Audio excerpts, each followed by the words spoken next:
Dobrodošli u još jednu epizodu podcasta Zagreb za mlade. S nama je danas zastupnik u Skupštini Grada Zagreba i kandidat za gradonačelnika, gospodin Davor Filipović. Davore, dobro nam došao. Lijep pozdrav vama i svim vašim gledateljicama i gledateljima. Evo, zastupnik si u Skupštini Grada Zagreba posljednjih 4 godine, član nekoliko skupštinskih odbora i predsjednik odbora za financije.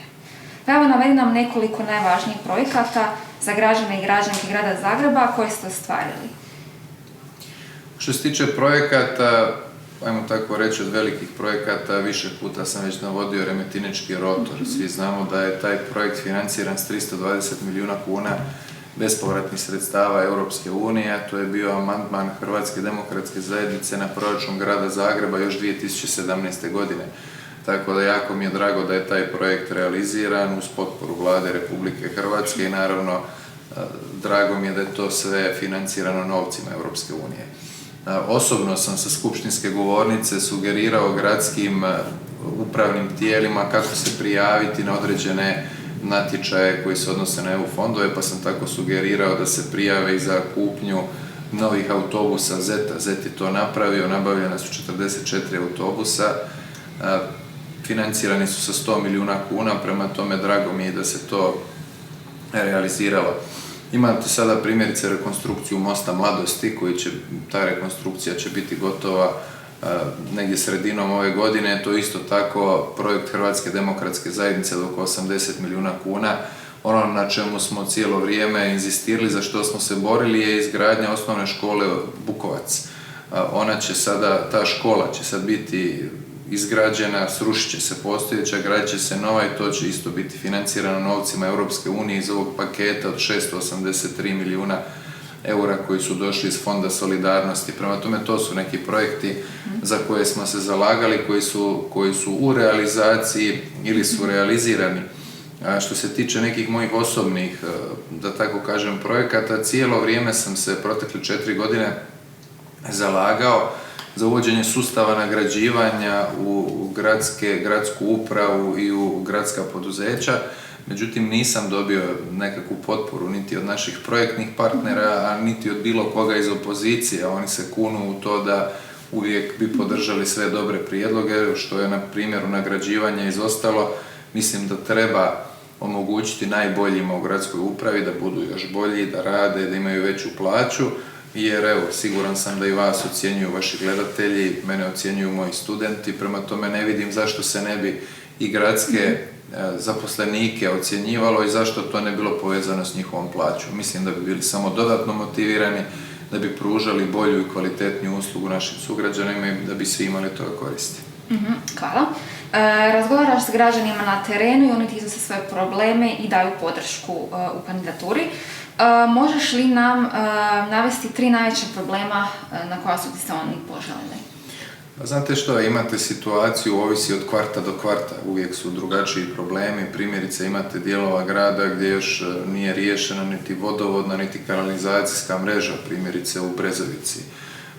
Imate problem pružnih prijelaza, opasnih pružnih prijelaza u Donjoj Dubravi i u dijelu Sesveta. Pa kad govorimo o Sesvetama, govori se o produžetku Branimirove već godinama i to je nešto na čemu ću inzistirati nakon što mi, nadam se, naši sugrađani ukažu povjerenje da vodim naš grad u sljedeće 4 godine, znači rješavanje prometnih gužvi. U Svetoj Klari, primjerice, veliki je problem isto tako vrtić. Mi smo to godinama pokušavali izgurati u gradskoj skupštini, međutim uvijek bi nešto zapelo.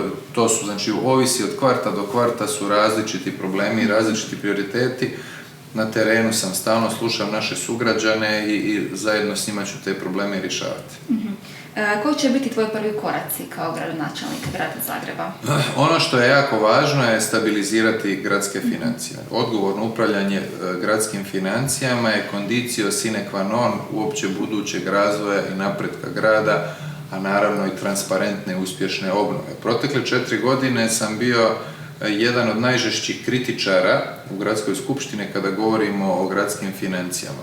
Naime, poznato je da je na kraju 2019. godine akumulirani manjak u gradskom proračunu bio 1,3 milijarde kuna i da smo imali više od 750 milijuna dospjelih, a neplaćenih obveza, što jasno sugerira ozbiljne probleme s likvidnošću grada Zagreba. Prema tome, moramo jednostavno početi, onako narodski rečeno, trošiti onoliko koliko uprihodimo. To se godinama nije događalo u gradu Zagrebu i na tome ću inzistirati, jednako kao što ću inzistirati na najvišoj razini transparentnosti, koja je zapravo temelj novog modela upravljanja gradom Zagrebom. Nekoliko stvari se mora napraviti u gradu Zagrebu. Prvo je, svi naši sugrađani moraju znati kako se troše njihovi novci. Znači, na internetu jednim klikom morate vidjeti, moći doći do informacije kako se troše novci. Druga stvar je, po uzoru na neke američke gradove, uvešću gdje god se radi nešto u gradu Zagrebu, natpis. Na tom natpisu će pisati zašto se nešto radi, tko to radi, koji je rok i koja je cijena. Nemaju svi naši sugrađani, ima i starijih sugrađana koji se ne koriste internetom, pa zašto netko na licu mjesta ne bi vidio je li nešto ok ili nije ok, a ne znam jeste li vi ikad takav natpis vidjeli, osobno nisam vidio to jer obično se u ovo predizborno vrijeme ulice raskopaju, nešto se radi, a nikad mi zapravo ne znamo zašto se nešto radi i koja je cijena. Ono što je isto tako jako važno je uvesti imovinske kartice svim gradskim pročelnicima i direktorima gradskih poduzeća. Ne vidim nikakvu zapreku da svaku godinu dana se prikaže ta imovinska kartica pa da naši sugrađani mogu vidjeti što je neko imao u trenutku kad je postao pročelnik, što ima nakon godine dana i tako dalje. Prag je 2019. godine uveo antikorupcijski standard, međunarodni antikorupcijski standard ISO 37001, gdje je detektirao ključna područja u kojima može doći do korupcije. To je primjerice javna nabava, to su primjerice upravljanje gradskom imovinom, subvencije i sl. Kreiraju se procedure kako bi se to potencijalno koruptivno ponašanje preveniralo i gradi se antikorupcijska klima. To želim napraviti i u našem gradu, a bitno je, a ključ je isto tako uključiti predstavnike oporbe u sve javne natječaje. Prema tome, ne vidim zašto kod bilo kojeg projekta, posebno onog projekta velike vrijednosti, dio kolega iz oporbe ne bi mogao sudjelovati u povjerenstvima koji se odnose na te javne natječaje upravo kako bi podigli tu razinu transparentnosti. Prema tome, to je ključ, na tome ću inzistirati jer to je preduvjet da bi mogli ići naprijed. To je dakle tvoj plan za povećanje transparentnosti i učinkovitosti gradske uprave. Tako je. Prošlo je godinu dana potresa, građani se žale da se ništa nije promijenilo. Kako ćeš pristupiti obnovi Zagreba i pomoći građanima i građankama? Ne mogu ni zamisliti kako je ljudima koji nisu u svojim domovima. Mogu im obećati da ću se buditi s njima u mislima i da ću ići na počinak s njima u mislima dok oni ne budu ponovno u svojim domovima. Grad Zagreb najviše može opet napraviti po pitanju financija. Znamo da se obnova, nakon što je usvojen zakon o obnovi, provodi po modelu 60-20-20. 20% u obnovi mora sudjelovati grad. Prema tome, da bi grad sudjelovao, opet se moram vratiti na financije. Znači, odgovornim upravljanjem financijama grada Zagreba osigurat ću dovoljno novca da bi ta obnova mogla ići i kako treba, puno brže i kažem, učinit ću sve da se naši sugrađani vrate u svoje domove, a ono što sam rekao, nakon što sam obišao dijelove grada našega koji su pogođeni najteže potresom, gdje sam vidio da ljudi nisu u svojim domovima, da koriste mjeru Vlade Republike Hrvatske, neki od njih da im se plaća najam, u razgovoru s njima čuo sam što oni žele i odlučio sam da ću preuzeti, da će se zapravo grad Zagreb, da će preuzeti plaćanje kamata svim našim sugrađanima koji su najteže pogođeni potresom. Prema tome, to je nekakav, ajmo reći, konkretan doprinos koji mislim odmah dati nakon, vjerujem, izborne pobjede u 5. mjesecu. Hvala ti. Odlagalište Prudinec, odnosno Jakuševec, problem je koji se spominje i rješava pod navodnicima na svim zagrebačkim lokalnim izborima. Zrak u Zagrebu tek je nešto bolji od onog u Sarajevu, gotovo izjednačen s Wuhanom. Protivio si se Centru za gospodarenje otpadom u Resniku. Kako planiraš riješiti jakuševački problem? Što se tiče odlagališta otpada, svi znamo da se to odlagalište treba zatvoriti. I to je moja intencija. Međutim, preduvjet da bi se zatvorilo to odlagalište je izgradnja centra za gospodarenje otpadom u gradu Zagrebu. Za razliku od nekih mojih protukandidata, poput Tomislava Tomaševića, koji hoće centar za gospodarenje otpadom u Resniku, moja je intencija da taj centar ne bude u Resniku, a niti bilo gdje na području grada Zagreba. Kada govorimo o otpadu, treba biti iskren i početi od sebe. Vjerujem da vi ne bi htjeli nikakav centar za gospodarenje otpadom blizu vašeg stana ili kuće, jednako tako ga ne želim i ja, i mišljenja sam da nitko od naših sugrađana to ne želi blizu, u svom dvorištu, neovisno o kakvom se postrojenju radilo, kakve ono tehnologije koristilo i slično. Prema tome daću sve od sebe da taj centar bude van grada Zagreba.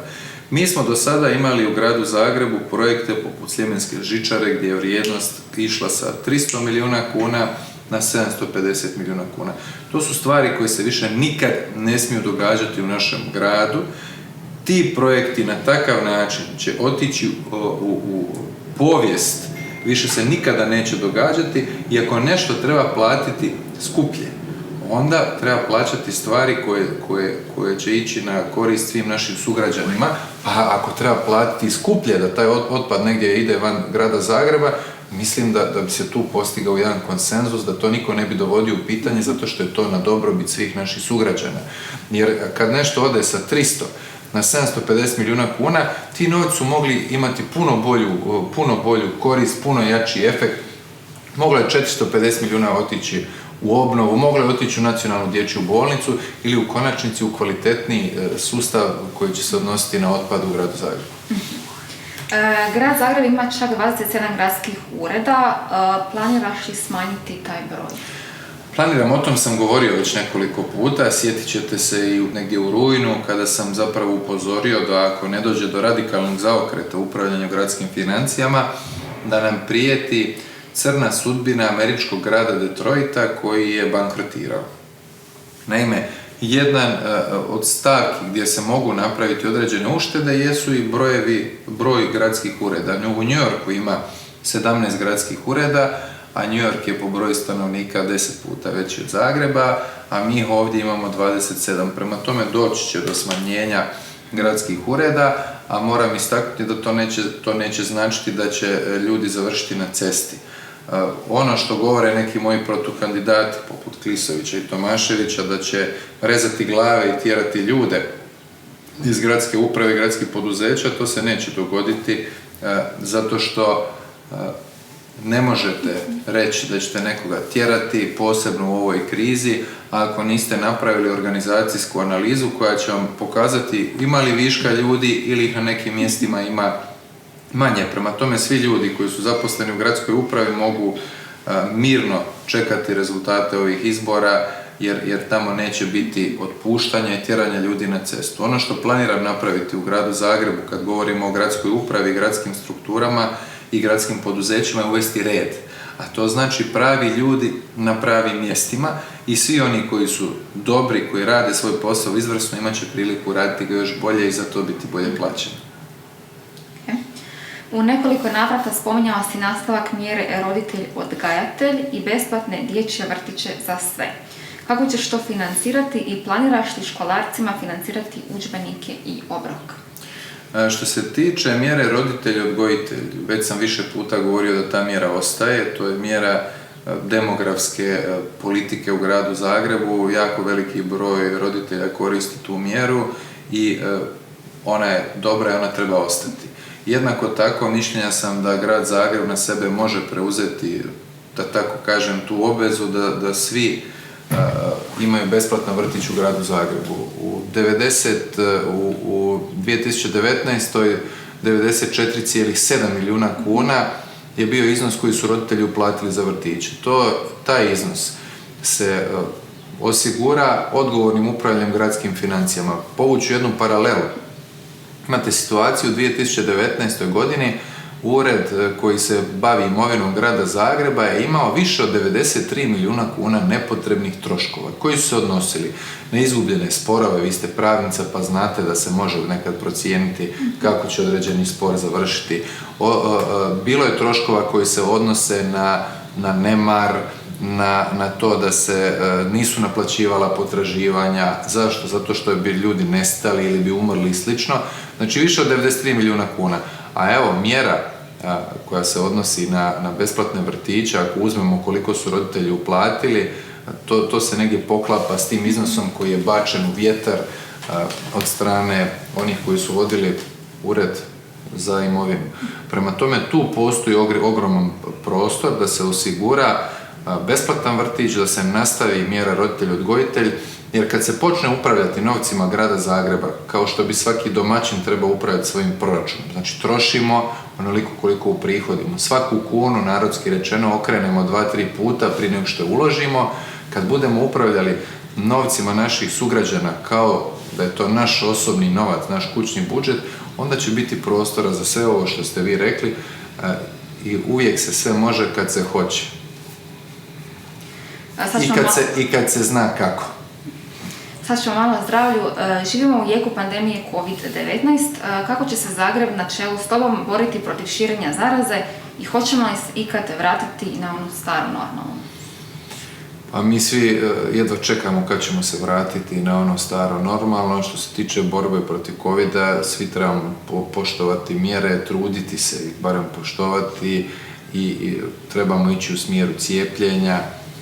Vidimo da veliki broj, zapravo ne veliki broj, nego cijela Europa i svijet muči muku sa cijepljenjima, postoji nedostatak cijepljenja, prema tome treba ići u smjeru jačanja vlastitih kapaciteta kako bi mogli proizvoditi i cjepivo protiv COVID-a, da osiguramo vlastitu opstojnost što se toga tiče, da ne ovisimo o tome hoće li nam neko dati određenu količinu cjepiva ili neće. Mi smo grad koji ima tradiciju cijepljenja još od 1893. godine. Ovo je grad u kojem je stvoren Sumamed i u svakom slučaju i tu ću dati doprinos da stavimo Zagreb u centar biofarmaceutske industrije kako bi riješili ove sigurnosne probleme, ali kako bi u budućnosti mogli biti lokomotiva razvoja naše domovine. Hvala. Hoćeš li smanjiti prirez i ako da, za koliko? A što se tiče prirez je u 2017. godini iznosio 757 milijuna kuna, u 2018. je bio 841 milijun kuna, u 2019. godini bio je 909 milijuna kuna, a u 2020. je bio oko 882 milijuna kuna. Prema tome, u ovoj situaciji sada, ako recimo uzmemo 2019. godinu, smanjenje prireza od 3% bi značilo 150 milijuna kuna manje u gradskom proračunu. Mi još uvijek nemamo rezultate poslovanja, odnosno kako je grad završio zajedno, grad Zagreb i proračunski korisnici. Ne znamo kako je situacija bila za 2020. godinu, ali uzimajući obzir sve što se događalo, nije mogla biti bolja nego u 2019. godini. Prema tome, kad dobijemo te podatke, a nije ih nitko od skupštinskih zastupnika još dobio, moći ću vam reći konkretno što bi značilo smanjenje na konačne brojke u 2020. godini. Međutim, moja intencija je smanjivati taj prirez i ne vidim zašto bi grad Zagreb trebao imati najveći prirez u zemlji. Smanjivat ću ga, ali kažem, kad budem imao precizne brojke za 2020. godinu, moću vam reći precizno i koliko. Zadnjim zakonom o izmjenama i dopunama Zakona o lokalnoj i područnoj, odnosno regionalnoj samoupravi, smanjen je broj članova predstavničkih tijela, pa će Skupština grada Zagreba od idućeg mandata imati 47 zastupnika. Kakav rezultat tvoja stranka i ti očekujete, na koliko mjesta računate? Mi očekujemo pobjedu u gradu Zagrebu. Mogli ste vidjeti posljednje ankete HR ratinga koji Hrvatsku demokratsku zajednicu trenutno pozicionira kao najjaču stranku u Zagrebu. Sjetit ćete se i rezultata s parlamentarnih izbora kada je HDZ u sve 4 zagrebačke izborne jedinice imao najbolji rezultat. Prema tome i sad očekujemo najbolji rezultat i najveći broj mjesta u gradskoj skupštini. Evo, i stigli smo do kraja ovog ugodnog razgovora. Imaš li za kraj neku poruku za mlade? Imam poruku i za mlade i za sve naše sugrađane. Reći ću im kakav grad Zagreb vidim. Grad Zagreb vidim kao grad u kojem najbolji pobjeđuju, a u kojem su najslabiji zaštićeni. Kad kažem najbolji pobjeđuju, tu mislim itekako i na mlade. Brojni mladi vrijedno rade, trude se, uče, studiraju, postižu vrhunske rezultate i želim da oni najbolji na temelju svojih kompetencija, zasluga, na temelju svog znanja se sutra mogu zaposliti u bilo kojoj gradskoj firmi i u gradskoj upravi zato što su oni najbolji.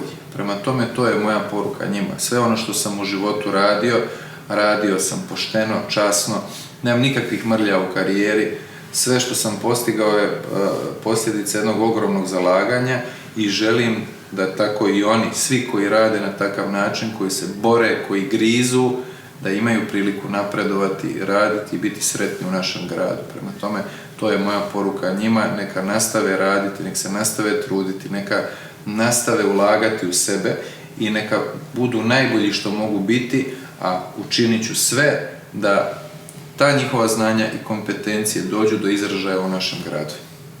Davore, puno ti hvala, a hvala i vama što ste nas pratili. Vidimo se idući tjedan. Lijep pozdrav!